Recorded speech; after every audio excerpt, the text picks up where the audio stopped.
Good morning. आज हम लोग समझेंगे कि अलग अलग चाल से अगर हम जाएंगे तो क्या क्या प्रभाव पड़ेगा। कहता है कि एक छात्र जब 40 के हिसाब से जाता है तो वह 10 मिनट लेट से पहुंचता है, लेकिन जब वह 50 के हिसाब से जाता है, मतलब 50 किलोमीटर प्रति घंटा के हिसाब से जाता है, तो 5 मिनट पहले पहुंच जाता है। तो बताइए कि वह स्कूल से उसका घर जो है कितनी दूरी पर है, उसका घर और स्कूल के बीच की दूरी कितनी है। तो इसमें ध्यान रखिएगा, मैं इसको दो तरीके से आपको पढ़ाऊंगा। पहले आप इसके कंसेप्ट को समझें, इसके कंसेप्ट को समझना आपके लिए बेहद जरूरी है।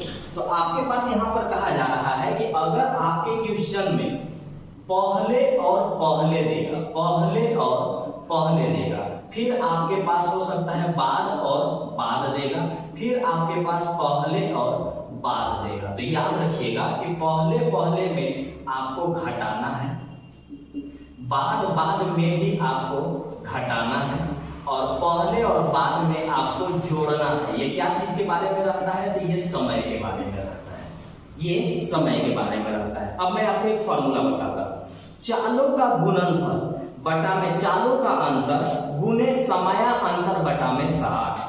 चालों का गुणनफल बटा में चालों का अंतर गुने समय अंतर बटा में 60। समय का जो अंतर होगा वो डिपेंड करेगा इस कंडीशन पर कि कंडीशन क्या दिया हुआ था। क्या पहले पहले है तो दोनों समय को घटाना होगा, बाद बाद है तो दोनों समय को घटाना होगा। बाद मतलब लेट, देर, और अगर पहले और बाद है तो दोनों समय को जोड़ना होगा। तो हमारे पास जो सवाल है उसमें पहले और बाद है, यानी देर है, पहले और देर है, तो मुझे उस टाइम को जोड़ देना होगा। तो मैंने क्या फॉर्मूला बताया? तो मैंने फॉर्मूला बताया कि चालों का गुणनफल, यानी पहला चाल है 40 और दूसरा चाल है 50। चालों का गुणनफल बटा में चालों का अंतर, चालों का अंतर, तो इनका अंतर कितना है? 10 का, गुने समय अंतर, तो समय अंतर इन तीन कंडीशन पर डिपेंड करेगा।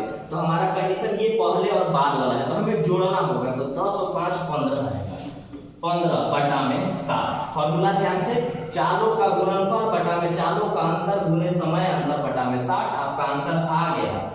यहां से आप एक जीरो खत्म करेंगे, 15 चौका 60, 4 से 4 खत्म, 50 किलोमीटर वहां पर आपका दूरी निकल गया।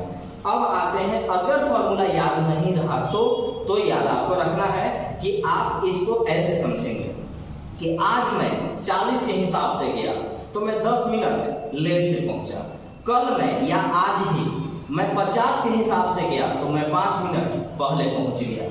यानी मुझे जब दोनों तरफ हिसाब से मैंने गया तो उन दोनों में अंतर आया 15 मिनट का, और अंतर का मतलब होता है माइनस करना, अंतर का मतलब होता है माइनस करना। तो आप कह सकते हैं कि अंतर मतलब माइनस करना होता है। तो आपको पता ही चल गया कि दोनों टाइमिंग में जो अंतर है वो 15 मिनट का है, और अंतर, और ये मिनट है, मिनट को 60 से भाग देंगे तो ये घंटा में जाएगा, और ये है समय। और आपको पता होगा कि टाइम एंड वर्क पढ़ेंगे तो समय अगर दे देगा तो कुछ भी पूछेगा फॉर्मूला समय का ही लगेगा, और समय बराबर हो जाता है आपके पास दूरी बटा चाल। हम मान लेते हैं कि दूरी x किलोमीटर है और हमारा चाल था 40।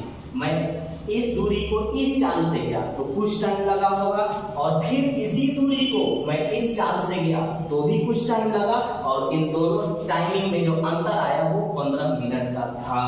चलिए 15 एकम 15, 15 चौका 60, यानी 1 बटा में 4। इनका एलसीएम उठा लीजिए, आ गया आपका 200। इससे भाग देंगे 5 बार में तो 5x हो गया, भाग देंगे 4 बार में तो आपका 4x हो गया। 4 से ये काटेंगे 50 बार में, 5 में से 4 गया x का मान आ गया 50, और ये हमारा था दूरी। आपको जो मेथड अच्छा लगा होगा एकदम बेस्ट तरीके से आप इसे बनाएंगे, और अगला क्वेश्चन आपके लिए है, इसे आप बना करके कमेंट करेंगे कि इसका आंसर आपका क्या आने वाला है जरूर। और वीडियो अच्छा लगे तो लाइक, शेयर और कमेंट करना ना भूलें। धन्यवाद। जय हिंद।